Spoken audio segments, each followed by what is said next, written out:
महायुतीचं रणशिंग जे फुंकलं गेलं ते कोल्हापूरच्या मातीमधनं फुंकलं गेलं।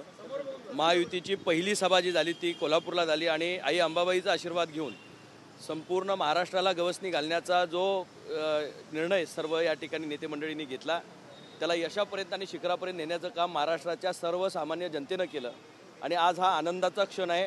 महायुतीला न भूतो न भविष्यती अशा पद्धतीचं यश महाराष्ट्राच्या आम जनतेनं त्या ठिकाणी देऊ केलं आहे आणि महाराष्ट्राचे लाडके मुख्यमंत्री एकनाथजी शिंदे साहेब, आदरणीय देवेंद्रजी फडणवीस साहेब आणि अजितदादा पवार साहेब यांच्या नेतृत्वावर आणि त्यांनी केलेल्या 2.5 वर्षाच्या विकासावर शिक्कामोर्तब ह्या सर्व आम जनतेनं त्या ठिकाणी केलेला आहे। मुख्यमंत्री साहेबांची आता थोड्याच वेळात भेट होईल। साहेबांची भेट होण्यासाठी म्हणून कोल्हापूर जिल्ह्यातनं 10 आमदार त्या ठिकाणी आलेले आहेत।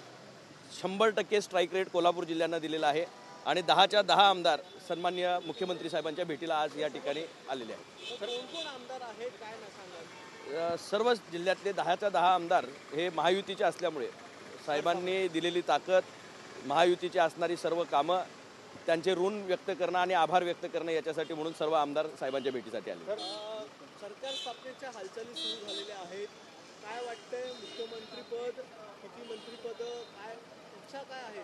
नाही, शिवसैनिक म्हणून सर्व तमाम शिवसैनिकांची आणि महाराष्ट्रातल्या आम जनतेची इच्छा हीच आहे की परत एकदा मुख्यमंत्रीपदी सन्माननीय एकनाथजी शिंदे साहेब या ठिकाणी असावेत आणि एक लोकप्रिय चेहरा, सर्वसमावेशक आणि सर्वसामान्यांचा चेहरा, बहुजन समाजाला बरोबर घेऊन जाणारा आणि तळागाळापर्यंत काम करणारा, रात्रंदिवस महाराष्ट्राच्या विकासासाठी झटणारा लोकाभिमुख मुख्यमंत्री महाराष्ट्राला मिळाला आणि खऱ्या अर्थानं आज हे विजयाचं द्योतक जे आपल्याला दिसतंय त्यामध्ये रात्रंदिवस मुख्यमंत्र्यांनी केलेले कष्ट हे त्याचं खऱ्या अर्थानं त्याची पायाभरणी करणारे आहेत। निश्चितपणे मला खात्री आहे की येणाऱ्या काळामध्ये आदरणीय मुख्यमंत्र्यांना परत या ठिकाणी देशाचे नेते आदरणीय मोदी साहेब आणि अमितजी शाह साहेब असतील किंवा सर्व या ठिकाणी तिन्ही नेते एकत्र मिळून याच्यामध्ये पॉझिटिव्हली निर्णय घेतील। मुख्यमंत्र्यांपर्यंत तुमची मागणी पोहोचवणार आहात का? नाही, ही मुख्यमंत्र्यांच्यापर्यंत आमचीच नव्हे महाराष्ट्रातल्या तमाम जनतेची मागणी आहे आणि ती मागणी मुख्यमंत्र्यांच्या रूपानं खऱ्या अर्थानं आज त्यांच्या नेतृत्वावर शिक्कामोर्तब करण्याचा निर्णय महाराष्ट्रातल्या तमाम जनतेनं या ठिकाणी केला आहे। कारण ही निवडणूक लढत असताना आदरणीय मुख्यमंत्र्यांच्या नेतृत्वाखाली आम्ही ही निवडणूक लढली आणि इतका मोठा मॅन्डेट खऱ्या अर्थानं मिळाला। त्यामध्ये सर्व सहकारी पक्ष, महायुतीचे सर्वात मोठा जो पक्ष आहे तो या ठिकाणी भाजपा असेल, आमची शिवसेना असेल किंवा या ठिकाणी राष्ट्रवादी काँग्रेस पक्ष असेल, या तिघांच्या एकत्रित सांघिक प्रयत्नातनं खऱ्या अर्थाने इतकं घवघवीत यश आले। प्रत्येक कार्यकर्त्याचं याच्यामध्ये आहे आणि महाराष्ट्राच्या लाडक्या बहिणींनी त्यांच्या लाडक्या भावांना दिलेली ही खऱ्या अर्थानं आजच्या दिवशीची भेट आहे असं म्हटलं तर काही चुकीचं होणार। स्ट्राइक रेट वाढलेला है। मुख्यमंत्री एकनाथ शिंदे के निवास आए थे, जिस तरीके से विधायक मिलने के लिए पहुंच रहे, लोकसभा में जो देखने को मिलता वो जो परिणाम जो आए थे विधानसभा में वो अलग परिणाम आए, किस तरीके से आप अगर देखो तो महाराष्ट्र की राजनीति में 360 यू टर्न मिला है और ये जो मैंडेट है, एक जो फॉल्स नैरेटिव लोकसभा के टाइम में सेट किया गया था, आम आदमी के मन में ये डाला गया था कि संविधान खतरे में है, मुस्लिम भाइयों के मन में कुछ तो गलत डाल दिया गया था।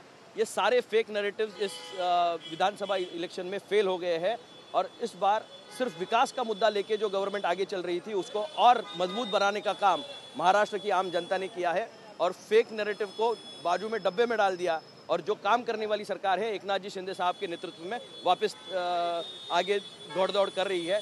मैं निश्चित रूप से ये कहना चाहूँगा कि महायुति का ये जो यश है, आम जनता ने फिर एक बार उनके नेतृत्व पे, महायुति के नेतृत्व पे भरोसा जताया है।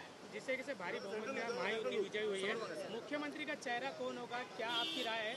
नहीं, एक शिव सैनिक होने के नाते मेरे ये स्वाभाविक मांग है कि मेरे ही नेता आदरणीय एकनाथ जी शिंदे साहब जो महाराष्ट्र के मुख्यमंत्री है और उन्होंने जितना अच्छा काम किया 2.5 साल में, जो लोगों के सामने योजनाएं लाई उसके माध्यम से लाडली बहना जो योजना है वो सबसे पॉपुलर होगी और अगर आप एक सेंसस ले लो तो उसमें एक भी पता चलेगा कि एक पॉपुलर चेहरा जो महाराष्ट्र की राजनीति में उभर के आया है वो एकनाथ जी शिंदे साहब का है, जो आश्वासक चेहरा है और उस चेहरे को वापस मुख्यमंत्री पद पे देखने की मनीषा हर एक आम नागरिक की है। जिस तरीके से ईवीएम मशीन को लेकर जो आक्षेप लिया जा रहा है, ईवीएम मशीन को लेकर जो आक्षेप लिया जा रहा है उसको लेकर क्या कधी होणार आहे? लोकांमध्ये उत्सुकता आहे, काय सांगाल? आता त्याच्या बाबतीतली क्लॅरिटी सर्व नेते मंडळी या ठिकाणी आणतील, पण निश्चितच काही क्षणाचा आता विलंब आहे। या 2 दिवसामध्ये त्याच्या बाबतीतली क्लॅरिटी त्या ठिकाणी होईल। ईवीएम मशीन को लेकर जो आक्षेप लिया जा रहा है, जिस तरीके से महाराष्ट्र के जो परिणाम आए, कहा जा रहा है कि ईवीएम में धांधली की गई जिसके वजह से जिन जिन सांसदों ने शपथ ली है, जो विरोधी पक्ष के थे, उन्होंने रिजिग्नेशन देना चाहिए अगर ईवीएम में घोटाला है। अगर ईवीएम में घोटाला है तो लास्ट इलेक्शन में 48 लोकसभा सीट्स यहाँ हुई थी, उसमें सबसे ज़्यादा मैंडेट लोकसभा में महाविकास आघाड़ी को मिला था, तब उनको ईवीएम में गड़बड़ी नहीं दिखी थी। जब भी कोई इलेक्शन उनके हाथ से निकल जाती है तो ईवीएम की तरफ हाथ दिखाने का वो काम करते हैं। मैं निश्चित रूप से ये कहना चाहूँगा, ये आम जनता के वोट का अपमान करने का वो काम करते हैं। वोटिंग मैंडेट जो है वो आम जनता ने महायुति के पीछे रखा है और इसी का परिणाम आप अगर देखें तो देश भर में जो नेगेटिव प्रोपेगेंडा उन्होंने चलाया था उसको अलग रखते हुए महाराष्ट्र की राजनीति में एक बड़ी ऊंचाई स्थापित की है, जिसमें महायुति के हर एक क्षेत्र में, विदर्भ हो, मराठावाड़ा हो, कोंकण हो, पश्चिम महाराष्ट्र हो, हर जगह से लोगों ने भारी बहुमत से यहाँ विधायकों को भेजा है। और जिनको ईवीएम पे शंका है तो उन्होंने रिजाइन करने में कोई हरकत नहीं है, वो उनका कॉल है। सर, सगळ्यांच्या मंत्रिपदाची इच्छा आहे आमदारांची, तुमची इच्छा नेमकी काय? हायग्रेड वाढलेला आहे कोल्हापूर आणि हातकणंगले भागामध्ये, काय वाटतंय की यंदा मंत्रिपद मिळेल किंवा मग कोल्हापूर जिल्ह्याला निश्चितपणे मंत्रिमंडळामध्ये वर्णी लागेल याच्याबद्दल आम्हाला शंका नाही। तिन्ही पक्षाचे मिळून अतिशय चांगलं मॅन्डेट कोल्हापूर जिल्ह्यामध्ये या ठिकाणी दिलेलं आहे। महायुतीचे सर्वात मोठा पक्ष म्हणून कोल्हापूर जिल्ह्यामध्ये या ठिकाणी शिवसेना मोठ्या प्रमाणात त्या ठिकाणी निवडून आलेला आहे। त्यामुळं येणाऱ्या काळामध्ये शिवसेनेच्या वतीनं त्या ठिकाणी एखादं मंत्रिपद मोठ्या प्रमाणात या ठिकाणी कोल्हापूरला मिळेल याच्याबद्दल माझ्यामध्ये शंका नाही। नेमकी तुमची इच्छा काय? नाही, आम्हाला आता जे काही या ठिकाणी नाही, हे आता आमदारांच्या मधनं मंत्रिपद आहे। निश्चितच आमदारांच्या मधनं जो काही या ठिकाणी कौल येईल, सर्व सिनियर आमदार आहेत आमचे असणारे आणि लोकांनी अतिशय भरघोस मतांनी त्या ठिकाणी निवडून दिलेलं आहे। त्यामुळे सगळ्यांच्या संगनमतानं, एकमेकाच्या विचारानं या ठिकाणी आदरणीय मुख्यमंत्री महोदय त्याच्या बाबतीतला निर्णय घेतील।